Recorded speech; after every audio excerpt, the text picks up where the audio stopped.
Hello everyone, welcome back. So a little bit of a change of plan this week. We've had to jump back on FTR3 for the week and shelve the Stone Brothers Falcon just for the short term. We're just trying to get the very last of the chassis prep done so this car can be shipped off. You'll see there's a colour code system happening there, which we'll go through in a sec. I've also dug up some information on FTR3 and some of it's really interesting, and it does include a price list on the car. A lot of the consumables that the car chewed up over the years and what this car cost to build when it was new, just some of the more, I guess, the core parts of it.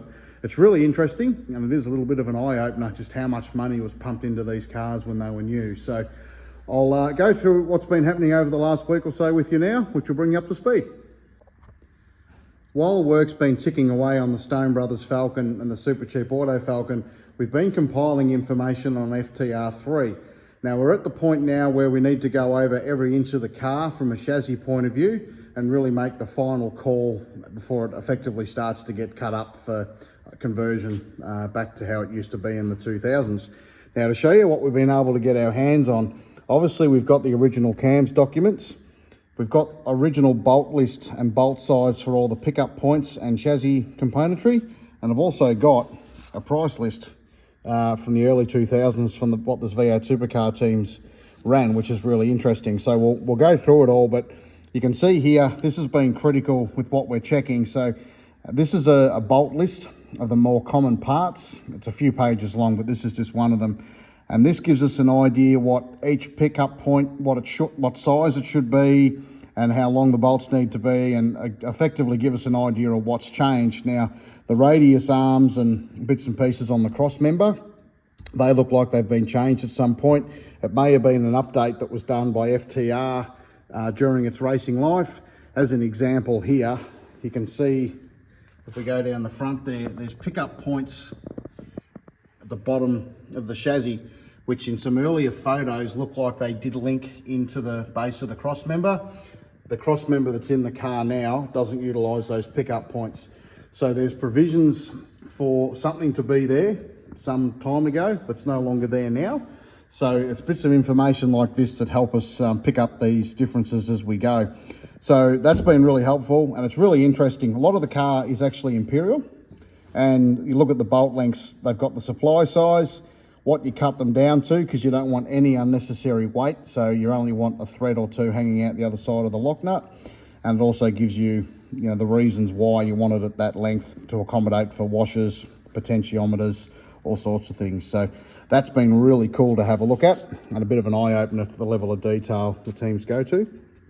We've also got the original cams rollover, or the cage information, which we've been through some time ago. Now, what we've been doing is crawling over the car with a set of verniers, going over all the bar work to work out what's original and what's not. So if you have a look here as an example, the main hoop on the car, which we were working to make sure that that is original, which it is, which is really exciting. So that's the main hoop that goes up through there. We're fairly confident it was original, given that it's got the white paint along the top of it from the FTR days. If you have a look at the section behind it, that was put in to be a ride car for the back seat, and there's no white paint on it. So if you look at that section there, being the size, you want it to be about 50 mil. We chuck the verniers on it, which have gone flat for the occasion. You're looking there, it's pretty well bang on 51 mil. So that's the original hoop that's in the car, which is exciting, which confirms, which pretty well what we already knew, that the front half of the cage remains untouched. Now, all the different colours on the cage we've done because we've gone and drawn up, I got off the original drawings, I should say, what the cage was when the car was brand new in October 2000. So pretty well anything that's on that cage that's marked in green is original. Anything that's orange has been put in for it to be a ride car. And on the drawing, anything in orange is no longer there. So all that cross section behind the driver's head, this is the points from the center hoop to the rear shock points, which I'll show you here now on the Super Cheap Auto Falcon and the Ingle Falcon. You can see the bar work's quite intricate. And then you have a look in through FTR3, all that bar work's gone. There's a center pole and effectively a rail to hang on to. So all that's going to be cut out of the car. Anything we've marked in orange will be cut out and it'll never be used again. And then the fun begins to try and reinstall all the bars that were removed back in the early 2000s. Now we're thinking at this stage it's about 12 bars which are all straight. That includes the Larry bar that goes along the front across the windscreen. So there's going to be a lot of work, but we need to make sure that we get everything right now and clearly marked before the car gets shipped off.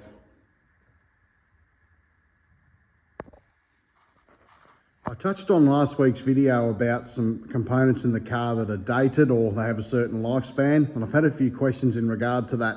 So just to quickly cover it off, basically anything from a safety point of view in the cars is dated. So your fuel cell's got a timeline on it, your seat belts, your seat, basically anything that's purely safety related. Another thing, if I go in the back here, there's also a fire bomb inside the cars, which you can see there.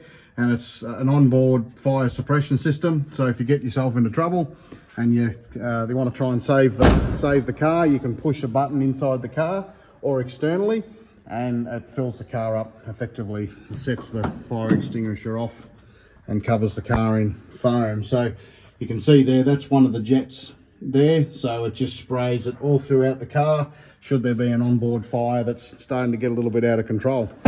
Now the button inside the car is that red button on the dashboard there.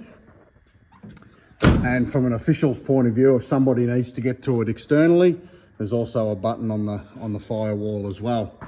Now going back to FTR3, so a lot of this stuff will be out of date. Obviously it's out of date on the Caltex car because it's been sitting for so long. Same deal with FTR3. Obviously this car hasn't seen a racetrack in pretty well a decade as well, so it's all going to be out of date. But one thing that's really cool, this is the firebomb out of FTR3, and you can see there it actually dates back to 1999.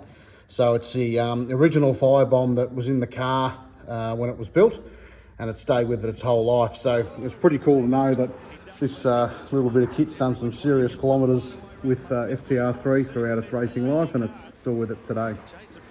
One other little point, it's not just the safety equipment. Obviously mechanicals are dated as well. You can see this is the pedal box or the main brake pedal out of FTR3, and you can see there the master cylinders are date coded as well.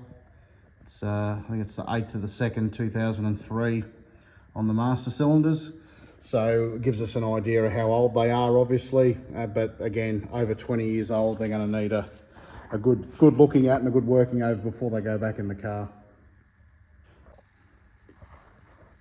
So as I said a little bit earlier, we've been putting together some information on FTR3 to do with the day-to-day running of the car.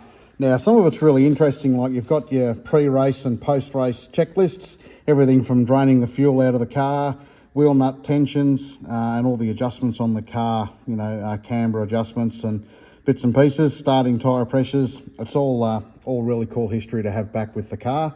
Also, the brake rotors on the cars, they were different from track to track and different brake pad compounds. So again, a lot of this stuff was all secret squirrel back in the day, but it's really cool to see it all now because it's just not something that you were, as a fan, you were able to see. Now, one other thing that's really interesting, and I will say from the outset, a lot of this information isn't relative anymore, but it's not specific to any one particular team, but I've got I guess a broad price list on what a lot of the consumables that cars like FTR3 chewed up, parts they chewed up in the early 2000s. So just a bit of a broad idea on what these cars actually cost to build when they were new. Now, if you're an early 2000s V8 Supercar fan, the commentators were quoting figures of $300,000 to $400,000 to build one of these cars, and you think for an AU Falcon or a BA Falcon, how could it cost that much? But you have a look through this price list and it becomes pretty evident pretty quickly actually that it does add up. So you have a look at things like your front calipers for the car. They're $8,600 a set. You put a set of calipers on the rear, there's another $6,000. It all adds up pretty quick.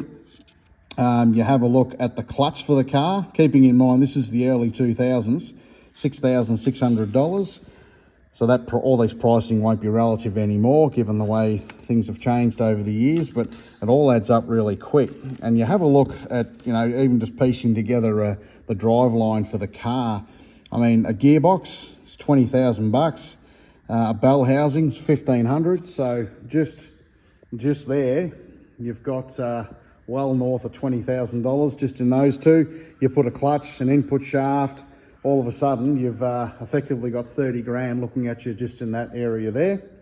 Then you go back and you get a fabricated diff housing, you get a drive shaft, you get a diff center, you get all that stuff, and all of a sudden it adds up very, very quickly. So even a full set of bearings and rose joints for the car is over $5,000. So it's amazing how it adds up so quickly.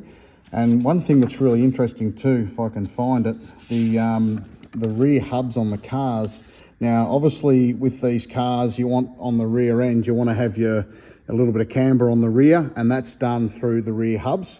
So you've actually got to buy the complete hub that's preset at 2 degrees, 2.5, 2.75.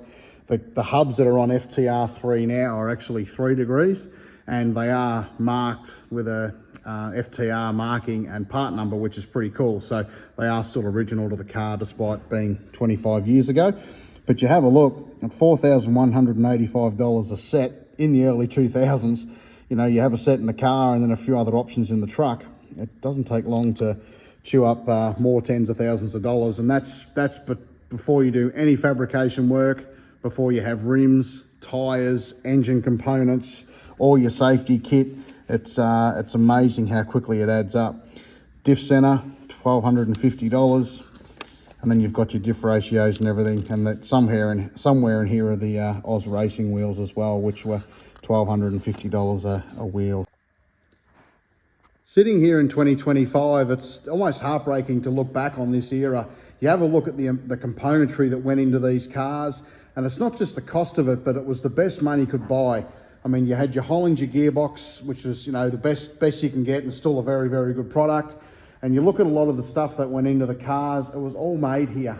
And it's just heartbreaking now that so much of that is now gone, and it's just not going to come back. You know, the cars were made in Australia, all the panels, the components, and it's not just the road car version, but the race car version. And it's just such a shame now that we're so reliant on overseas companies to, I guess, keep the supply up to us as Australians. And it really is an era that you don't know what it's got till it's gone. So all the more reason to try and preserve this era and keep these cars, get these cars back to what they used to be, and just really for future generations to appreciate what we once had.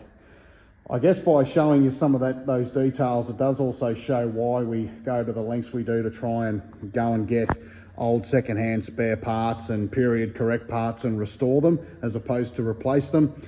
Obviously, the tiny budget that we're working with, it's just not an option to go out and spend that kind of money on pumps and clutches and gearboxes and you name it. So that's why we spend a lot of extra time. If it takes a week to try and source and rebuild something for reuse that is period correct, we'll go down that path, as opposed to going and buying a brand new one.